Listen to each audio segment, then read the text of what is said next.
question is from Quests for Josh. Are carbs essential for muscle building, or are they only necessary for energy to fuel the workout? They're not necessary for anything. Yeah, no, hey, great point. They're not essential. Non-essentials. They're not. Yeah. Now, studies will show that you can build muscle and strength without carbohydrates, okay? That being said, studies also show that if you have carbs, you build more muscle and more strength. It's a lot easier. It's not necessary, but boy, is it different. It helps. I've gone, because I have had digestive issues in the past, I've gone keto for long periods of time. And, I can still have decent workouts and all that stuff, but it's so much harder to build muscle. Well, remember when we went through the whole keto thing and we documented or discussed our process? That was one of the greatest challenges that I had, because I was in the middle of still competing and training hard, and I was trying to still build, and it was just, I couldn't get it. I couldn't get the calories in. I mean, one of the things that's awesome about carbs, especially for someone who's trying to build muscle and increase their calories, is it kind of stimulates the appetite. Mm-hmm. You do a really high fat or a higher protein type of diet, and it just totally satiates you. Mm-hmm.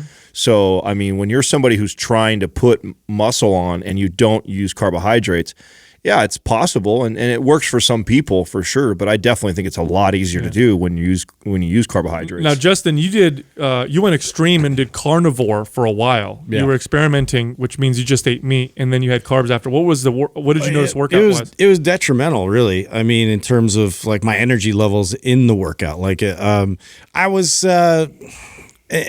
To be honest, like I would go into work out and I would be like less motivated, and some of my power lifts and like when I get in and do deadlifts and these compound lifts, that's where I felt it. I noticed it the most, that I really did thrive off of like at least having a higher carb intake for that day. If I went into my workouts like that I needed more intensity to pull from, it was a struggle. It was a massive struggle, and I would get lethargic. Right after that, I felt like I had to go take a nap, like after I was done lifting. So, how big of a difference in strength would you say? Like, you notice drops in strength doing it that way? Yeah, I would say maybe like 10, 15 pound drops on the major lifts.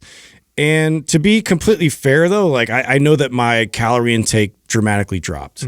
So I'm sure that was a major factor too. If I was to, be a big carnivore advocate, I would have definitely boosted up my, calorie intake overall to help with that. But it's, again, everybody's different. Everybody varies. Some people maybe be able to thrive by just eating meat and just being keto, or just, eating vegan.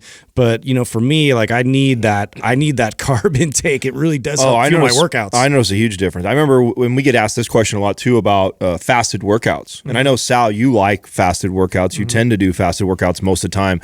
And I can do them, and I occasionally do a fasted workout, but they're never my best workouts. Not for building. Yeah, my best workouts are always, after I've had at least 2 meals that day that are pretty carb heavy, where I'm getting a good 50 to 100 grams of carbs in there, and I'm going into the workout with a solid 150 to 200 plus grams of carbohydrates. And that's for obviously my size, my body. That'd be different for everybody.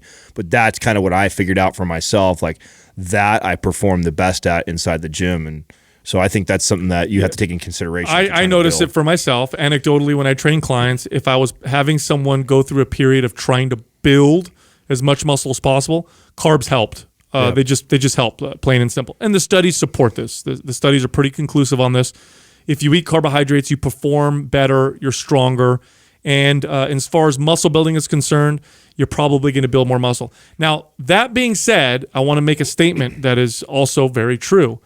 The diet that makes you healthiest is the one that's going to work best for you for building muscle. Right. There you go. So if you're somebody that gets terrible digestive issues or bloat or lethargic or autoimmune type issues when you eat lots of carbohydrates, which some people do. Some people get those issues. Yeah, use someone like a Christina Rice for an example. Someone like her is going to perform much better on a lower carbohydrate diet than on a high carb diet. That's it. And when I was dealing with digestive issues, I performed better on keto than I did on carbs, because carbs at that moment didn't make me feel very good. So the reason why I'm making that point is, and I used to get trapped in this when I was a kid.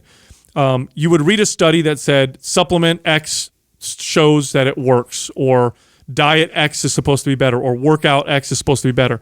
And then I would do it, and I wouldn't respond well to it, but I would stick to it hard-headedly because they say it's better because I read that. Yeah, the studies say, this is when I would take a weight gainer, it would give me diarrhea, but I'd be like, it's supposed to work, so I'm just going to keep taking it. I would completely ignore the fact that I'm probably going to lose weight. Well, the problem will just go away. Right, so you have to listen to your body. I get messages like this till this day where people will, hey, I'm doing this workout, it's supposed to be super effective, but my strength went down, but I'm sticking to it. It's month 4. I'm like, why?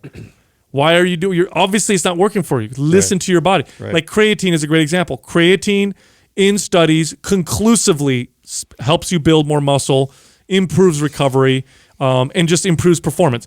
Conclusive. It's one of the most studied ergogenic supplements out there. But if it gives you diarrhea, Yeah, but if it gives you gastro upset, don't fucking take it, because it's not only is that not going to do that for you, it's going to do the opposite. So the diet that makes you healthiest is the one that you want to stick to.